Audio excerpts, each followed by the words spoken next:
By 1800, some Philadelphia shops were very consciously emulating London ones, right down to the luscious fabrics in the window.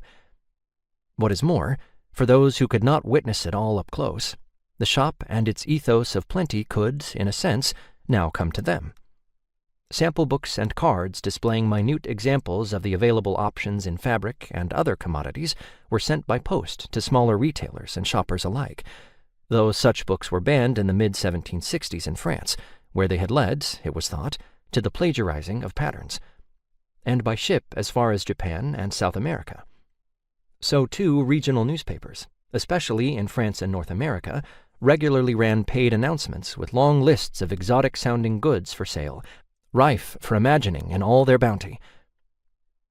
Perhaps we can think of these products as precursors to other, more familiar paraphernalia for categorizing and facilitating consumers' choices, and extracting their money.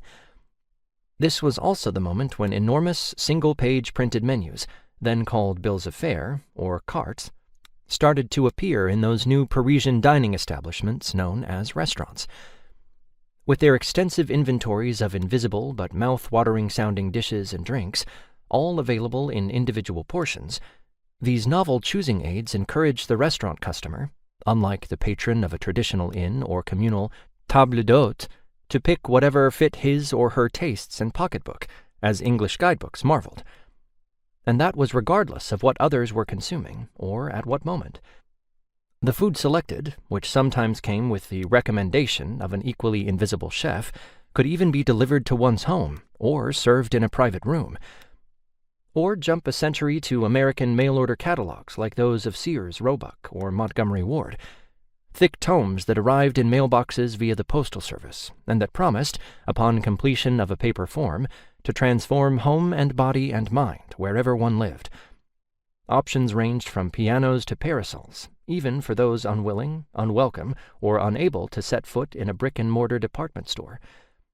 Or consider our current dependence on elaborate commercial websites offering not just goods, but also services, credit, entertainment, courses of study, and more, replete with electronic baskets meant to hold one's choices. All have certain common formal properties, starting with lists of options and instructions on selection, even as their technological foundations, offerings, and mode of use, from penciled-in checks to clicks, have varied considerably. They are advertisements and finding and selecting aids all in one.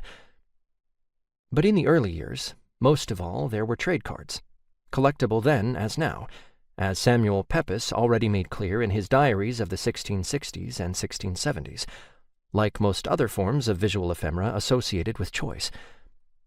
Early 18th century ones frequently featured images of desirable goods, including fabrics, spilling out of the frame. Later in the century, they also depicted specific, product-rich shop windows. Still others displayed the charms of a particular shop's interior,